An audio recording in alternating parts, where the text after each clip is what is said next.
Bengal parliament की पक्ष अध्यक्ष सदस्य बोला चाहती हूँ कि ये भी तो बात हुई कि हाँ बेटों को पढ़ाना चाहिए, लेकिन ज़्यादातर होता क्या था, लड़की को मार दिया जाता था, लड़कियों को मार दिया जाता था।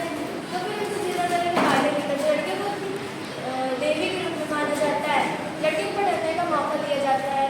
हाँ ये तो ठीक है कि लड़कों को पढ़ने का मौका दिया जाए, सब बराबर है, हमारे लिए सब बराबर, सब देवता देवती का रूप में आते हैं।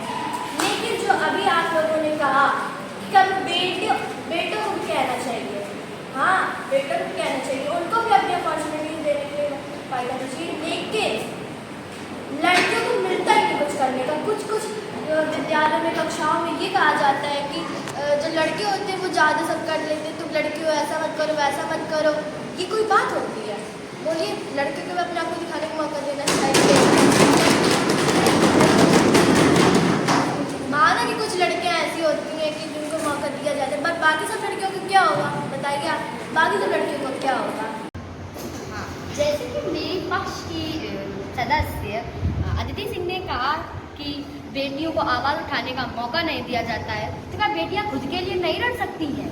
जैसे ये लोग कहते हैं कि बेटियां और बेटों को एक समान रखें, एक को कांटे में तौलें, तो क्या सरकार ये नहीं कर सकती है? जो चीज़ें हम बेटियों को उपलब्ध करते हैं, देते हैं, क्या वो बेटों को नहीं दे सकते हैं? जैसे हमारा राशन ही लीजिए, क्या हम वो बेटों को नहीं दे सकते हैं? शिक्षा हो गई, तो इन कई चीज़ों में। और ये बताइए आप, जैसे कि ज्योति मौर्य का यहाँ एक छोटा सा कांड ले लीजिए, उसके पति ने उसको कितना पढ़ाया लिखाया और कितना काबिल बनाया, और उसने क्या करा उसके साथ? उसने उसको धोखा दिया और दूसरी नहीं होगी तब तक इस देश की तरक्की भी नहीं होगी। कहते हैं कि एक मर्द के सक्सेस होने का, काबिल होने के पीछे उसकी औरत का हाथ होता है, तो एक औरत के काबिल होने के पीछे उसके मर्द का हाथ होता है। ये चीज़ आप हमेशा याद रखिएगा। और जैसे आपने बड़ी बड़ी और अच्छे नेताओं और कल्पना चावला का एग्जाम्पल दिया, तो ये बताइए कि जैसे आपकी वैसे मैं बिल्कुल सहमत हूँ कि कुछ लोगों ने देखो, लेकिन 90% केसेस में लड़कियों जो होती है जो उनकी बात नहीं मानी जाती है, कोई भी कोई भी ऐसी अन्य दारू पी के ऐसी खतरनाक चीज़ें खा पी कर मर जाती हैं, और वो तो खुद मर जाती है पर दूसरों को बोलने का मौका दे जाती है।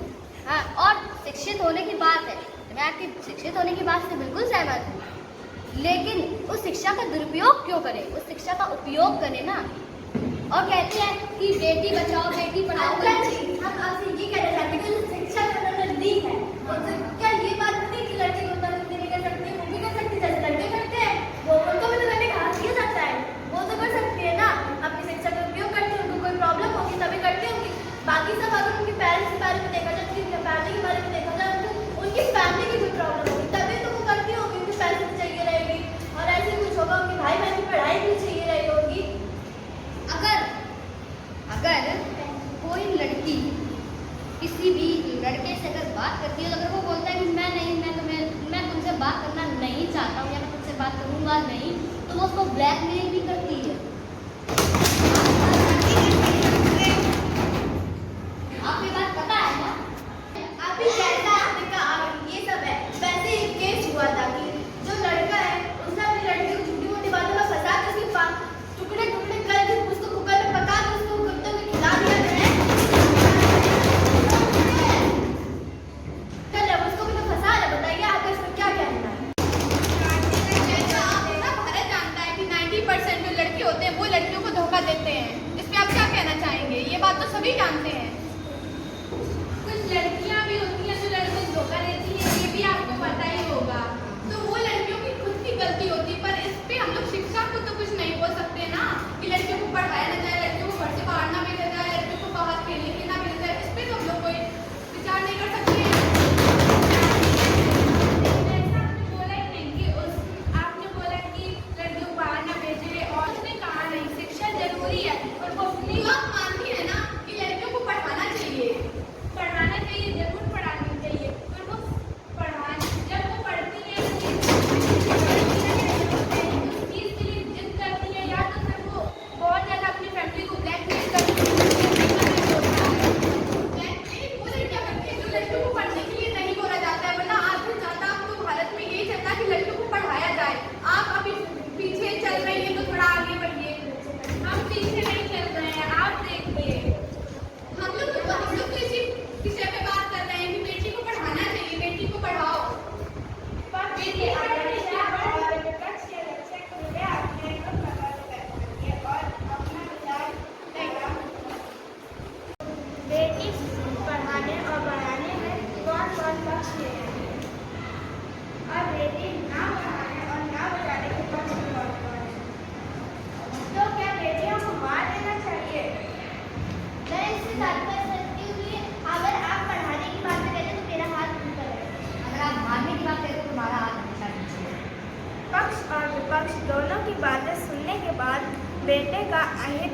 चाहते हुए बेटियों के हित में सर्वसहमति बेटी बचाओ बेटी पढ़ाओ बिल परिवर्तन करने